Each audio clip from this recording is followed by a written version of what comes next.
Director general एक ऐसा husband ढूंढ रही थी जो पैसे का लालची ना हो, इसलिए उसने खुद को भिखारी की तरह ड्रेस किया और 3 दिन 3 रात सड़क पर रही। उस दिन एक डिलीवरी बॉय जिसने अभी अभी अपना काम खत्म किया था उसके सामने से गुजरा। जब उसने देखा कि इतनी यंग लड़की भिखारी की तरह रह रही है तो उसने बिना सोचे उसके बाउल में $10 डाल दिए। इस बात से उस औरत को उस लड़के के लिए सिंपैथी फील हुई। जैसे ही लड़का जाने लगा उस औरत ने उसका हाथ पकड़ लिया और बोली कि उसके पास घर लौटने का किराया नहीं है। उसने लड़के से रिक्वेस्ट की कि प्लीज $100 और दे दो। लड़का सुनकर शॉक हो गया। उसने समझाया कि वो एक दिन में इतने पैसे नहीं कमाता, लेकिन जब उसने देखा कि वो सच में परेशान लग रही है तो उसने दुख के साथ अपने बचे हुए $100 भी निकाल दिए। तब औरत ने कहा कि वो उसके पैसे यूं ही नहीं लेगी और अगर उसे कभी मदद चाहिए होगी तो वो उस पर भरोसा कर सकता है। लड़के ने सोचा कि एक भिखारी क्या मदद करेगी। तभी उसकी मॉम का कॉल आया। उन्होंने उसे रिमाइंड कराया कि उसने कहा था उसकी एक गर्लफ्रेंड है जो बिजनेस वुमन है और आज उसका बर्थडे है तो उसे घर ले आना, साथ में उसका पहला प्यार भी आएगा तो उसे गर्लफ्रेंड जरूर लानी है। कॉल करते ही लड़का टेंशन में आ गया क्योंकि वो अपनी एक्स से दोबारा मिलना नहीं चाहता था। डेस्परेशन में उसे याद आया कि अभी जो औरत मिली थी उसने मदद का ऑफर किया था, तो उसने उससे रिक्वेस्ट की कि क्या वो उसकी फेक गर्लफ्रेंड बन सकती है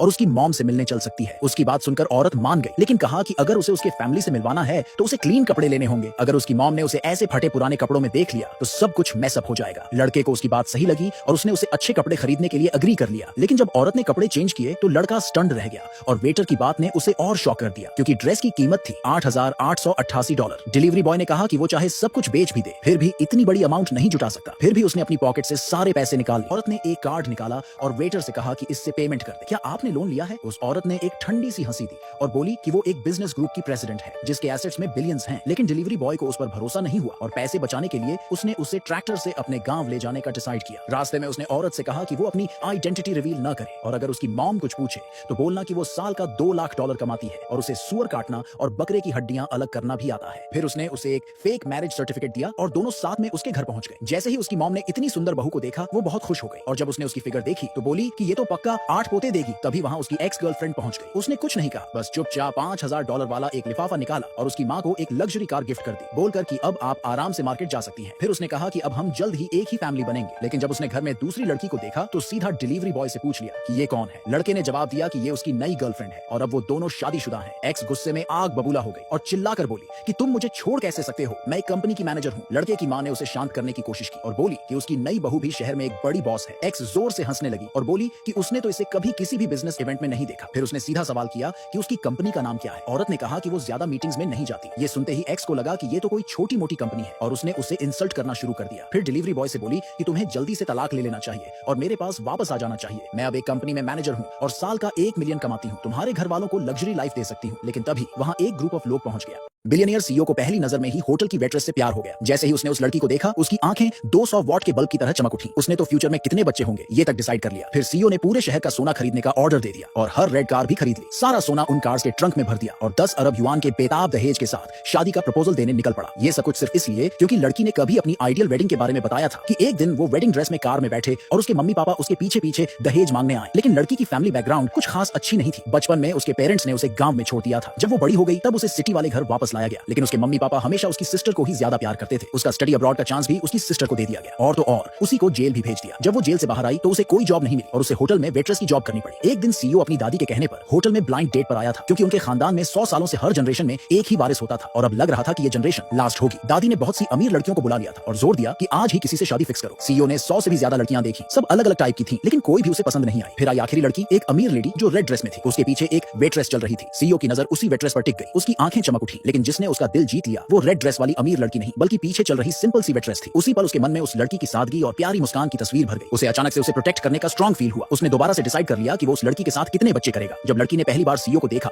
तो वो उसकी हैंडसम पर्सनालिटी से इंप्रेस हो गई, लेकिन साथ ही उसे लगा कि वो उसके लायक नहीं है। उसे लगा कि उनकी लाइफ में कभी कोई कनेक्शन नहीं होगा। तभी उसकी सिस्टर आई और अपने बारे में बोलने लगी। उसने कहा कि वो हार्वर्ड यूनिवर्सिटी से ग्रेजुएट है और वो तो स्टूडेंट बॉडी प्रेसिडेंट भी रही है। सीईओ ने लड़की की बहन को बिल्कुल भी ध्यान नहीं दिया बल्कि सीधे उस लड़की से खुद को इंट्रोड्यूस किया। फिर उसने लड़की से कहा कि उसे चाय पकड़ाए। उसने बस चाय को सूंघा और महसूस किया कि कुछ गड़बड़ है, लेकिन क्योंकि वो चाय लड़की ने दी थी उसने फिर भी पी ली। लड़की की बहन अंदर से बहुत खुश हो गई क्योंकि उसने पहले ही उस चाय में कुछ मिला दिया था। उसका प्लान था कि वो इस घटिया तरीके से सीईओ की वाइफ बन जाए, लेकिन उल्टा उसे सीईओ ने वहां से भगा दिया। ये देखकर वो बहुत गुस्से में आ गई। जब उसने देखा कि लड़की झाड़ू लगा रही है तो उसने प्लान बनाया कि होटल मैनेजर से उसे सबक सिखवाए और अपना गुस्सा निकाले। लड़की डर कर भाग रही थी और गलती से सीईओ के रूम में घुस गई और इसी तरह उनके बीच काम 25 हो गया। अगली सुबह जब सीईओ ने लड़की को चैन से सोते देखा तो उसका मन किया कि उसे किस करे, लेकिन क्योंकि उसे एक अर्जेंट बिजनेस मीटिंग में जाना था और वो लड़की का उठने का वेट नहीं कर सकता था, उसने अपना फोन नंबर लड़की के हाथ पर लिख दिया। जब लड़की उठी उठी उसे टेम्पररी अमनेशिया हो गया था। उसे न तो रात को क्या हुआ याद था, न उस आदमी का चेहरा याद था। वो कमरे से बाहर निकली एकदम कंफ्यूज और शॉक में। उसकी वो वेट्रेस वाली जॉब भी चली गई जो उसे मुश्किल से मिली थी और उसके मम्मी पापा ने भी उसे रिजेक्ट कर दिया। उस टाइम उसे लगा कि उसकी लाइफ तो एकदम बर्बाद हो गई है, ना रहने की जगह, ना पैसे, भूख लगी हुई थी और बहुत दुखी थी। उसके पास इतने कम पैसे थे कि एक मीट वाला बन भी नहीं खरीद सकती थी। उसने फोन में बैलेंस देखा तो बस 3 सिंपल बंस के ही पैसे थे। वो बंस इतने बुरे थे कि डॉग्स भी ना खाएं, लेकिन फिर भी उसने जमीन से वो बंस उठाए और खा लिए। अब उसे खुद को संभालना था क्योंकि उसकी दादी ने उसके लिए कुछ इनहेरिटेंस छोड़ा था। जब वो घर लौटी और देखा कि उसके मम्मी पापा अपनी छोटी बेटी के साथ हैप्पी फैमिली वाला सीन जी रहे हैं तो उसे बहुत जलन हुई। फिर उसने अपना मुंह खोला और कहा कि दादी की प्रॉपर्टी का जो हिस्सा उसके नाम है वो दे दो, लेकिन उसके पेरेंट्स ने मना कर दिया। उल्टा उसे एक रिच फैमिली के लड़के से $1 लाख में शादी कराने का प्लान बना लिया। उधर सीईओ के असिस्टेंट की इन्वेस्टिगेशन में पता चला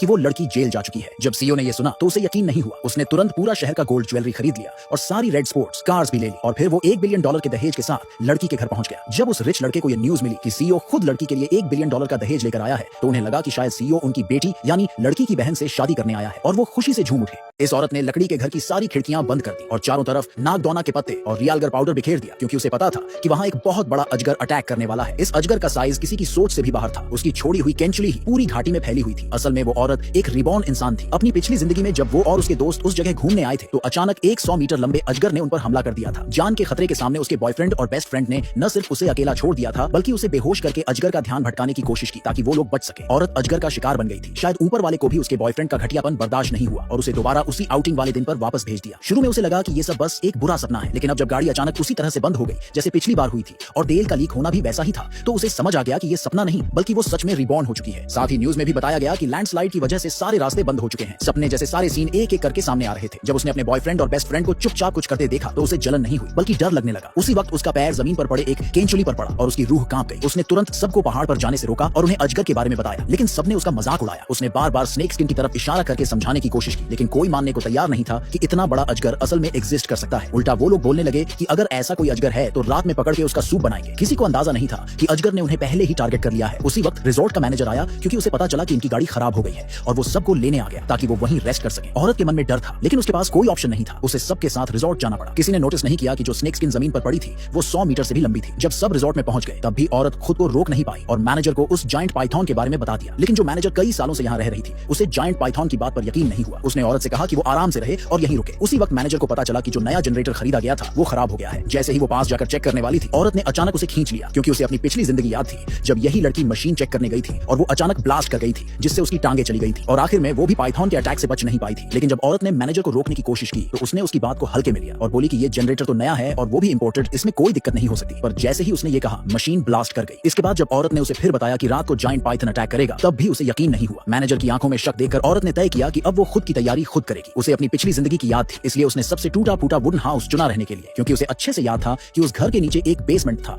जो किसी की हालत में टूटता नहीं था। फिर उसने घर के बाहर वो सारी चीजें फैला दी जिनसे सांप डरते हैं और अपने पास पूरी सप्लाईज इकट्ठा कर ली। उसका प्लान था कि अगर वो आज रात पाइथन के अटैक से बच गई तो रेस्क्यू टीम के आने तक रुक सकती है। लेकिन जैसे ही रात हुई जो बाकी लोग थे वो अब भी जोर जोर से म्यूजिक चला रहे थे। उन्हें ये अंदाजा भी नहीं था कि ये सब पाइथन को और ज्यादा अट्रैक्ट करेगा। औरत ने उन्हें रोकने की बहुत कोशिश की लेकिन उसकी बेस्ट फ्रेंड ने सोचा कि वो उसे टारगेट कर रही है और उसे भला बुरा कहने लगी। अब औरत से बर्दाश्त नहीं हुआ और उसने अपनी बेस्ट फ्रेंड और बॉयफ्रेंड की सारी गंदी हरकतें सबके सामने खोल दी। उसका वो घटिया बॉयफ्रेंड जब देखा कि सारा राज खुल चुका है तो उसने वहीं पर ब्रेकअप कर लिया। लेकिन औरत को कोई फर्क नहीं पड़ा क्योंकि उसके हिसाब से वो मरने वालों से झगड़ा नहीं करती। किसी को पता नहीं था कि उस वक्त जायंट पाइथन पहले से ही विला के बाहर पहुंच चुका था। भीड़ अब भी अपनी मस्ती में थी। औरत ने अब और समझाने की कोशिश नहीं की। अब तक सिर्फ रिजॉर्ट की मैनेजर ही उस पर यकीन कर चुकी थी क्योंकि दिन में जो हुआ वो अभी भी उसके दिमाग में था। इसके बाद औरत ने मैनेजर का हाथ पकड़ा और दोनों जल्दी से उस वुडन हाउस में चले गए और अंदर से दरवाजा कस के बंद कर लिया। उधर बाकी लोग अब भी सेल्फी लेने में लगे थे। उन्हें ये नहीं पता था कि एक बहुत बड़ा पाइथन उनके पीछे आ चुका था।